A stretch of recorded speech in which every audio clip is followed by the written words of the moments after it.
Now, we look back on quaint things in the past sometimes and say, oh, what a silly idea those people had in that society. The Romans did not have zero, for example. And people were, by the way, put to death at various times in history promoting the idea of zero. Well, we actually live in times where we believe things that are kind of silly. And Moshe's book is exactly about this. It is about orthodoxy and those things which are commonly repeated and repeated and repeated, for which there may be little or no evidence to support them. And I want to read you something I think very revealing from the introduction of his book about economics and the standard way it is taught to young people. Whenever it is necessary to choose sides between the rich and the poor, between the powerful and the powerless, or between workers and corporations, economists are all too often of one mind. According to the conventional economic theory, what's good for the rich and powerful is good for the economy. Why, Moshe asks, is economic theory so one-sided? So let me start with that question for you. Why is economic theory so one-sided? First of all, thank you for being here and sharing this event.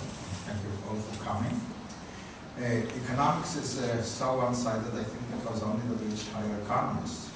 And it's just as simple as that. Yeah. We'll all be out of here in about 7 minutes, folks. Now, there is a great divide that you talk about in economics. There was the development of something called classical economics. Adam Smith, Jeremy Bentham, David Ricardo. I am a big fan of Adam Smith. I use him extensively in my last book to illustrate points. But that's not the economics we follow today. We don't follow classical economics, we follow neo-classical economics. There was sort of a revolution here. And can you explain the difference between the two and why we should care? Yes, the origin of economics as a science really is, I think, really the French Revolution, because this was the first time in human history that people had to decide who the government should serve.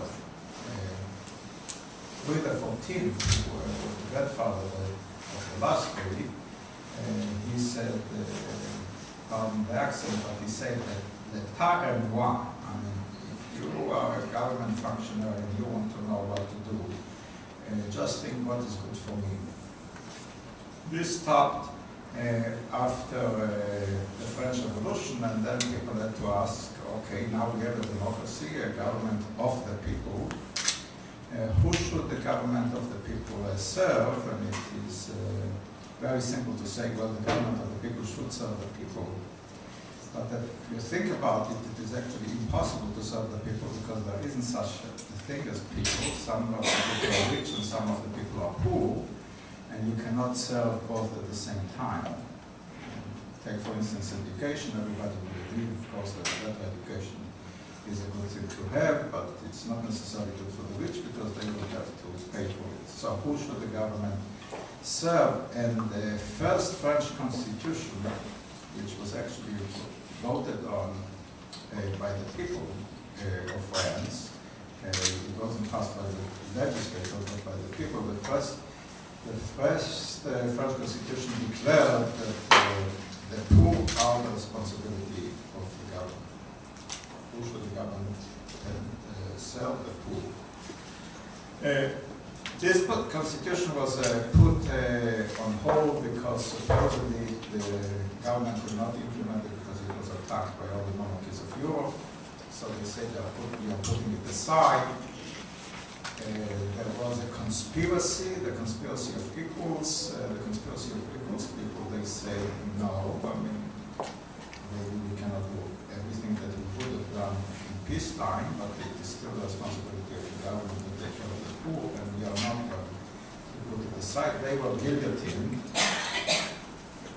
And the next French constitution was not ratified by the people, and it did not have the requirement that the government would take care of the poor, or that the poor was responsible to the government.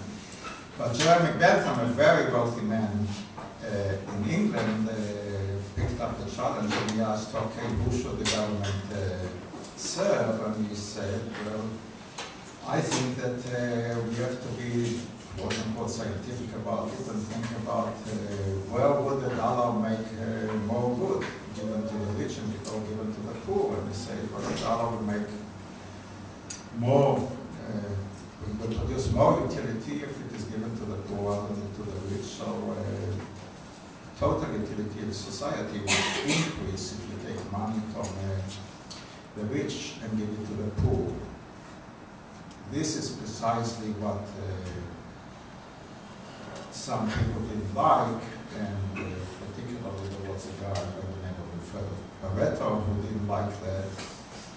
And he raised the possibility that actually when you take $1 from a billionaire and give it to a family that will say it's their baby, who are you to know that the rich do not suffer from the loss of the dollar more than the baby will produce? And on that objection alone, economists have removed Bentham's idea that economic efficiency requires redistribution. They removed redistribution and any concern with distribution from the definition of economic efficiency.